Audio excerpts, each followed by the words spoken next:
Danes v Pomurskem dnevniku pomembna pridobitev za regijo. Šušnjara in Bobičanec podaljšala. V Evropski uniji telefoniramo ceneje. Vojska zapira most čez Muro. Vreme jutri bo pretežno oblačno.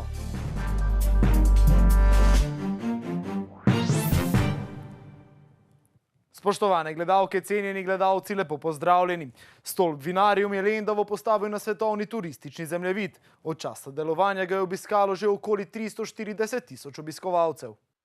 Pred leti so se v Lendavi lotili drznega projekta s stolpom Vinarium in zadeli v polno. Z deli so začeli leta 2015, nekaj manj kot milijon evrov pa je bilo tudi evropskih sredstev. Začetek gradnje je bil januarja 2015, zaključila se je pa gradnja, oziroma lahko rečem tako, da je zaključek bil z otvoritvijo stolpa, to je bilo 2. septembra 2015. Seveda, projekt je bil sofinanciran tudi z evropskimi sredstvi. Koliko je bilo teh sredstev, koliko je bila na koncu skupna vrednost projekta?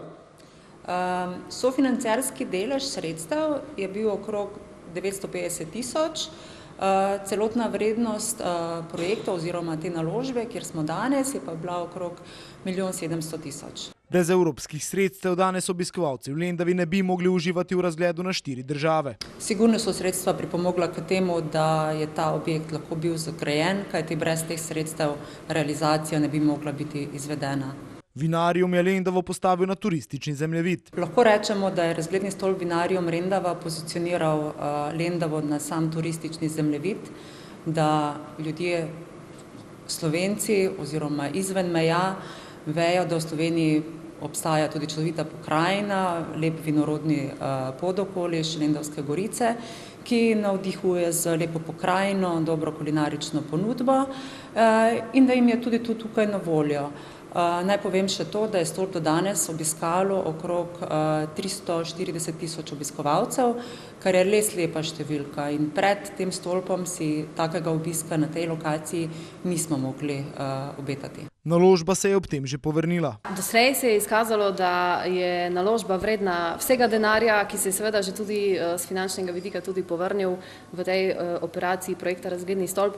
Kajti prvotne projekcije so kazale oziroma bile načrtovane, da bo tukaj v enem letu število obiskovalcev med 30 in 40.000. Ta številka se je podvojila oziroma kar več v prvem letu delovanja. Pozitivne učinke pa čutijo tudi drugi ponudniki. Naložba je več kot upravičena tudi z vidika razvoja turistične ponudbe tukaj okoli in samega vidika, da seveda, ko ljudje pridejo na ta stolp, ne samo, da se razgledujejo po deželah, po 4 deželah, torej Slovenije, Madžarske, Avstrije in Hrvaške, ampak okušajo tudi lahko lokalne dobrote, ki so v sami ponudbi stolpa na lokaciji, seveda pa grejo tudi naokoli. Pred časom so zabeležili tudi svojevrsten rekord. Torej, lahko se pohvalimo, da smo prav pred kratkim, torej 1. maja letos, torej 2 tedna nazaj, zabeležili največji obisk doslej, kar se tiče prodanih vstopnic. Namreč prodano je bilo 1. maja 2121 vstopnic.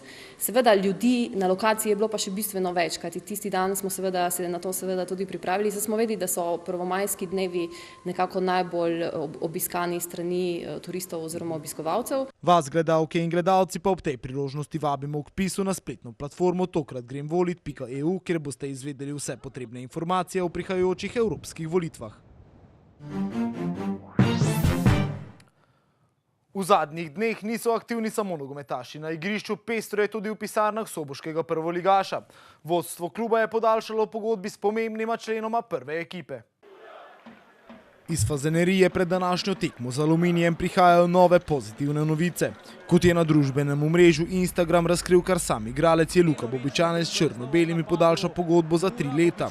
Nekaj ur zatem so iz kopališke 45 uradno sporočili, da sta pogodbi z Muro za 3 leta podaljšala tako Bobičanec kot tudi Luka Šušnjara. Oba dva sta ena izmed ključnih igralcev Mure, ki sta jima sicer trenutni pogodbi veljali le še do konca letošnjega koledarskega leta. To pomeni, da bi lahko oba že v mesecu juniju podpisala predpogodbi z drugim klubom, tako kot je to denimo storil Špiro Peričič. Bobičanec, ki bo čez dober teden dni dopolnil 26 let, se je Muri po novem zavezal do 30. maja 2022. Že nekaj dni pred njim je sicer sodelovanje s črno-belimi podaljšal tudi Šušnjara, ki bo Murin dres nosil do 30. junija 2022.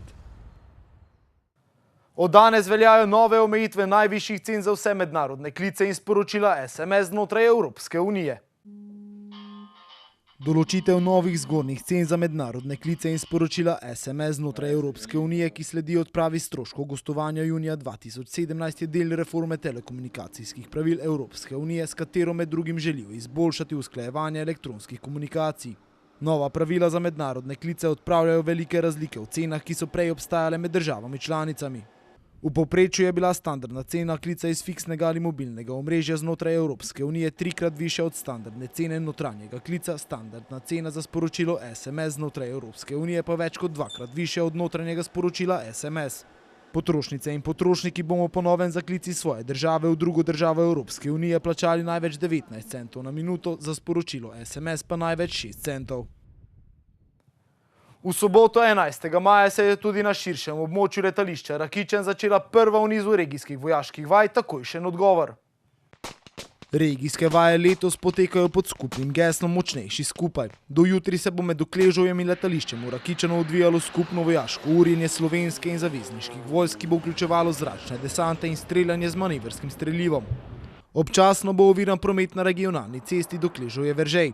Zaradi vaj bo zaprt cestni most na relaciji Dokležovje-Veržej danes od 22. pa jutri do 5. ure zjutraj. Odgovorni ob tem prosijo za razumevanje. Madžar je po pomurski avtocesti vozil z 223 km/h in zaradi tega prejel 1200 evrov globe in 9 kazenskih točk. Radgonski policisti so minulo nedeljo, nekaj po 12. uri, v sklopu poostrenega nadzora na pomurski avtocesti zaustavili državljana Madžarske. Kot so sporočili, je voznik osebnega avtomobila znamke Mercedes vozil s hitrostjo 223 km/h, kljub temu, da je hitrost omejena na 110 km. Vozniku je bila zato izrečena globa v višini 1200 evrov in 9 kazenskih točk. Na Sobota Info poročajo o postavitvi novega kipa v centru Murske Sobote ob obeležitvi 100-letnice združitve prekmurskih Slovencev z matičnim narodom. Kako bo izgledal, preverite na sobotainfo.com, mi pa si poglejmo še kratke novice.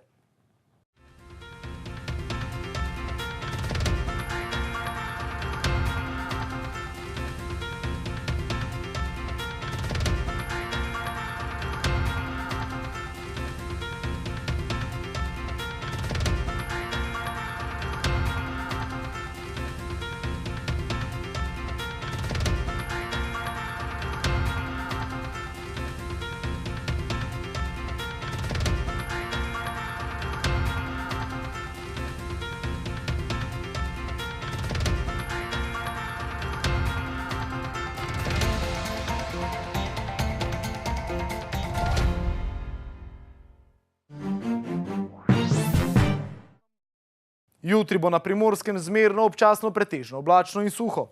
Drugod bo pretežno oblačno, tu in tam bodo občasno še možne manjše padavine, predvsem kot krajevne plohe. Več o vremenu pa v vremenski napovedi. Danes smo imeli deževen dan s temperaturami okrog 14 stopinj Celzija. Opoldne ste v Krajinskem parku Goričko namerili 5, v Radencih in Murski Soboti 7, v Lendavi pa 8 stopinj Celzija.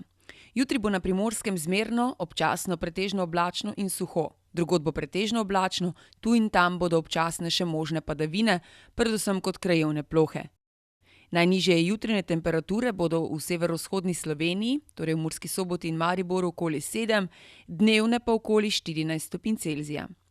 V noči na petek se bo razjasnilo, zjutraj bo po nekaterih nižinah megla ali nizka oblačnost.